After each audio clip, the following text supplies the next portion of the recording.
City में मुठभेड़ हुई है। एनकाउंटर में 2 बदमाश घायल हैं। गौवंशों के अवशेष फेंकने का आरोप है।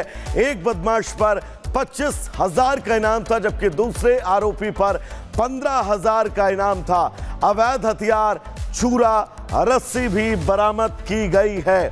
तो ये वो बड़ी तस्वीर, बड़ी खबर हम आपको दिखा रहे हैं। गाजियाबाद से मुठभेड़ में 2 बदमाश घायल हुए हैं।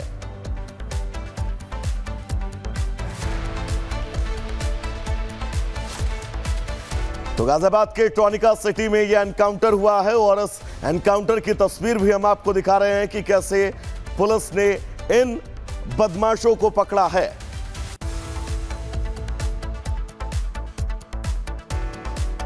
तो चलिए अब आगे बढ़ेंगे। दरअसल प्रधानमंत्री नरेंद्र मोदी गुरुवार को राज्यसभा को संबोधित कर रहे थे। इस दौरान उन्होंने कांग्रेस पर निशाना साधते हुए कहा कि फैमिली फर्स्ट ही कांग्रेस का मॉडल है। हमारी सरकार का मूल मंत्र है सबका साथ, सबका विकास। अपने चित परिचित अंदाज में पीएम मोदी ने कांग्रेस पर चुन चुनकर प्रहार किया है।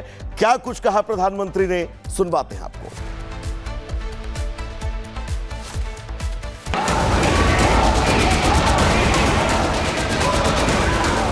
तमाशा करने वालों को क्या खबर, हमने कितने तूफानों को पार कर दिया जलाया है बहुत अंधियारा। अब सूरज निकलना चाहिए। जिस तरह से भी हो, ये मौसम बदलना चाहिए। मौका था बजट सत्र पर राष्ट्रपति के अभिभाषण पर चर्चा के दौरान जवाब देने का। लोकसभा के बाद राज्यसभा में भी पीएम मोदी अपने चिर परिचित अंदाज में नजर आए। विपक्ष पर धारदार प्रहार किया और उन्हें आईना दिखाने में कोई कोर कसर न छोड़ी। ओबीसी से लेकर आरक्षण तक कांग्रेस को जमकर घेरा। बलराज साहनी, देवानंद से लेकर किशोर कुमार के साथ हुई ज्यादतियों को याद दिलाया। साथ ही कांग्रेस की रीत नीति को लेकर भी पीएम मोदी ने करारी चोट की। पीएम मोदी के भाषण की शुरुआत सबका साथ सबका विकास के नारे से हुई और इसे अपने सरकार का मूल मंत्र बताया। सबका साथ, सबका विकास, इस पर बहुत कुछ कहा गया। मैं समझ नहीं पाता हूं कि इसमें कठिनाई क्या है। सबका साथ, सबका विकास, ये तो हम सबका दायित्व है और इसीलिए तो देश ने हम सबको यहां बैठने का अवसर दिया है। बाबा साहेब के बहाने पीएम मोदी ने कांग्रेस पर बड़ा हमला बोला और एक तीर से 2 शिकार करते हुए नजर आए। कभी भी बाबा साहब को भारत रत्न योग्य नहीं समझा गया। आज मजबूरन कांग्रेस को जय भीम बोलना पड़ रहा है। उनका मुंह सूख जाता है। ये कांग्रेस भी रंग बदलने में बड़ी माहिर लग रही है। पीएम मोदी ने परिवारवाद को लेकर भी कांग्रेस पर एक बार फिर से बड़ा हमला बोला और कहा कांग्रेस के मॉडल में परिवार हमेशा से सर्वोपरि रहा है। इतना बड़ा दल एक परिवार को समर्पित हो गया है। कांग्रेस के मॉडल में सर्वोपरि है फैमिली फर्स्ट। देश दूसरी बार, तीसरी बार हमें सेवा करने का मॉडल बनाती है। इसका कारण देश की जनता ने हमारे विकास के मॉडल को परखा है, समझा है और समर्थन दिया है। हमारा ये विकास का मॉडल को अगर मुझे एक शब्द में कहना है तो मैं ये कहूंगा, नेशन फर्स्ट। पीएम अपने भाषण में इमरजेंसी का जिक्र नहीं भूले।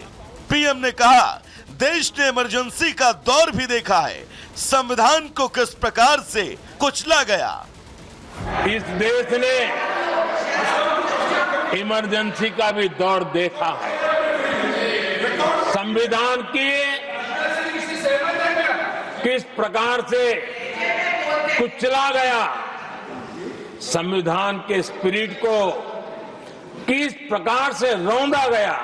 ये जो लोकतंत्र की बातें करते हैं, मानव गरिमा की बातें करते हैं और बड़े बड़े भाषण देने के लिए शौकीन लोग हैं, आपातकाल में जॉर्ज फर्नांडिस समेत देश के महानुभावों को हथकड़ियां पहनाई गई थी, जंजीरों से बांधा गया था। इनके मुंह में संविधान शब्द शोभा नहीं देता है। यही नहीं, पीएम मोदी ने कांग्रेस को हिंदू और हिंदुत्व पर भी आईना दिखाया। कहा, कांग्रेस सरकार की नाकामी के लिए हिंदुओं ने गाली सुनी। एक समाज का पूरा अपमान, विफलता सरकार में बैठे हुए लोगों की, काम न करने के सामर्थ्य बैठे हुए लोगों का, समझ शक्ति का अभाव बैठे हुए लोगों का, दिन रात भ्रष्टाचार में डूबे हुए लोगों का, और गाली पड़ी एक बहुत बड़े हिंदू समाज को। शाही परिवार के आर्थिक कुप्रबंधन और गलत नीतियों के कारण पूरे समाज को दोषी ठहराया गया और दुनिया भर में बदनाम किया गया। आपको बता दें कि बजट सत्र के दौरान कांग्रेस ने जमकर मोदी सरकार को घेरा, तरह तरह से बजट की आलोचना की, जिसका पीएम मोदी ने चुन चुन कर बदला लिया। Bureau report, Republic Bharat. तो प्रधानमंत्री नरेंद्र मोदी के राज्यसभा में दिए गए भाषण को लेकर अब लगातार सियासत शुरू हो चुकी है। बीजेपी एक तरफ जहां प्रधानमंत्री नरेंद्र मोदी के संबोधन को बहुत शानदार और ऐतिहासिक बता रही है, लेकिन विपक्ष को प्रधानमंत्री का यह संबोधन बिल्कुल रास नहीं आ रहा है, जो कि स्वाभाविक है। रिपोर्ट आपको दिखाते हैं।